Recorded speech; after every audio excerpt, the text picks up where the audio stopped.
Phone call తో మీ బంగారాన్ని విడిపించి ప్రెజెంట్ మార్కెట్ రేట్ కే కొని బ్యాలెన్స్ అమౌంట్ ని క్యాష్ గా లేకపోతే సమానమైన బంగారాన్ని మీకిస్తుంది అక్షయ గోల్డ్ హబ్.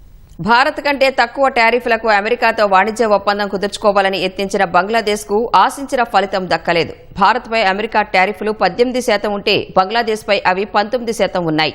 వస్త్ర పరిశ్రమ ఆధారిత ఆర్థిక వ్యవస్థ అయిన బంగ్లాదేశ్ కు ఇది ప్రతికూల అంశమే. వియత్నాం, పాకిస్తాన్, ఇండోనేషియాతో పోలిస్తే మాత్రం బంగ్లాదేశ్ ఇప్పుడు సమానమైన లేదా మెరుగైన స్థితిలో ఉంది. అమెరికాతో వాణిజ్య ఒప్పందం కుదిరినా బంగ్లాదేశ్కు ఆశించిన ఫలం దక్కలేదు. ఆ దేశంపై టారిఫ్లు 20% నుంచి 19%కి మాత్రమే తగ్గాయి. సోమవారం అమెరికా వాణిజ్య ప్రతినిధి జెమిసన్ గ్రీర్, బంగ్లా ప్రతినిధి షేక్ బషీరుద్దీన్ సంతకాలు చేశారు. ఈ ఒప్పందం ప్రకారం బంగ్లాదేశ్ టెక్స్టైల్స్, అపెరల్స్ సరుకులపై మినహాయింపులు పొందేందుకు వాషింగ్టన్ ప్రయత్నిస్తుంది. అమెరికాలో తయారైన కాటన్ ఉపయోగించేందుకు బంగ్లాదేశ్ అంగీకరించినట్లు ఆ దేశ సలహాదారు మహమ్మద్ యూనస్ స్వయంగా సోషల్ మీడియాలో వెల్లడించారు.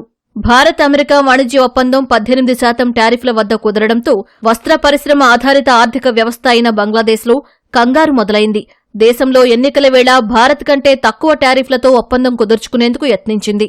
ఈ క్రమంలో అమెరికా పారిశ్రామిక, వ్యవసాయ ఉత్పత్తులు, రసాయనాలు, మెడికల్ పరికరాలు, ఆటో పార్ట్లు, ఇంధన ఉత్పత్తులకు బంగ్లాదేశ్ మార్కెట్ను తెరిచేందుకు అంగీకరించింది. అమెరికాతో కుదుర్చుకున్న కొత్త వాణిజ్య ఒప్పందం ప్రకారం బంగ్లాదేశ్ తన ఎగుమతులపై టారిఫ్ను 19%కి తగ్గించుకోగలిగింది. ముఖ్యంగా అమెరికా ముడిసరుకులతో తయారయ్యే వస్త్ర ఉత్పత్తులకు అమెరికా మార్కెట్లో 0 సుంకం లభించనుందని బంగ్లాదేశ్ మధ్యంతర ప్రభుత్వ చీఫ్ మహమ్మద్ యూనస్ ప్రకటించారు.